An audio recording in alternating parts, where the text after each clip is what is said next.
आप देख रहे हैं शाहीन टीवी।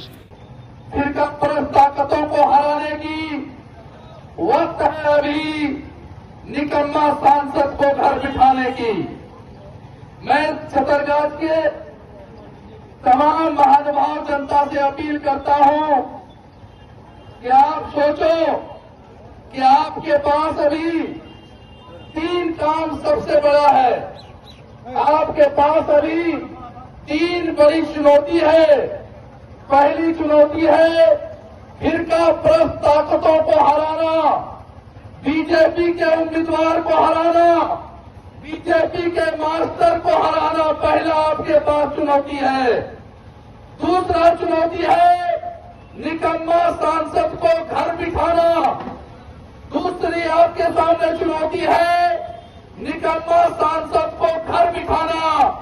और तीसरी आपके सामने चुनौती है कि कड़ी मेहनत कर अपने महबूब नेता अख्तरुल ईमान को जिताकर सदन भेजना।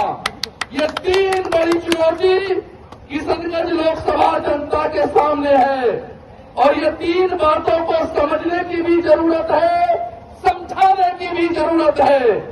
ये 3 बातों को अगर समझ लिया जाए तो हमारे हिसाब से सीमांचल ही नहीं, बिहार की जनता के लिए किशनगंज लोकसभा एक बड़ा मैसेज दे सकती है। मेरे साथियों, वक्त जाया नहीं करना है, बात मुद्दों की करनी है कि आप सांसद क्यों चुनते हैं, आप विधायक क्यों चुनते हैं। आप सांसद इसलिए चुनते हैं कि जब सांसद सदन में जीत कर जाए तो वो मोदी और अमित शाह के आंख में आंख डालकर बोले कि मैं पसमानदा इलाके से आया हूं, मैं माइनॉरिटी इलाके से आया हूं, मैं उस इलाके से आया हूं जहां लोग खारा पानी, गंदा पानी पीने को मजबूर है, जहां सबसे ज्यादा रोगी अगर गंभीर बीमारी से ग्रस्त होता है तो कैंसर से ग्रस्त होता है। उस सीमांचल से आया हूं, हमारे लिए कैंसर हॉस्पिटल का व्यवस्था कराओ।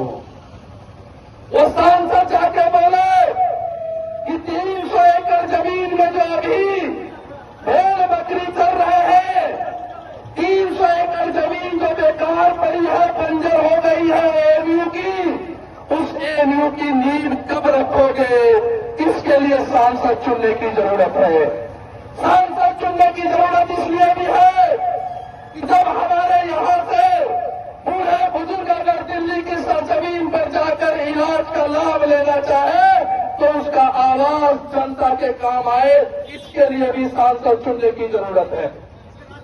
आपके सामने बहुत बड़ी बड़ी चुनौतियों में से एक चुनौती है, बाढ़ का चुनौती है, सुखाड़ का चुनौती है, कटाव का चुनौती है, शिक्षा का चुनौती है, पलायन का चुनौती है।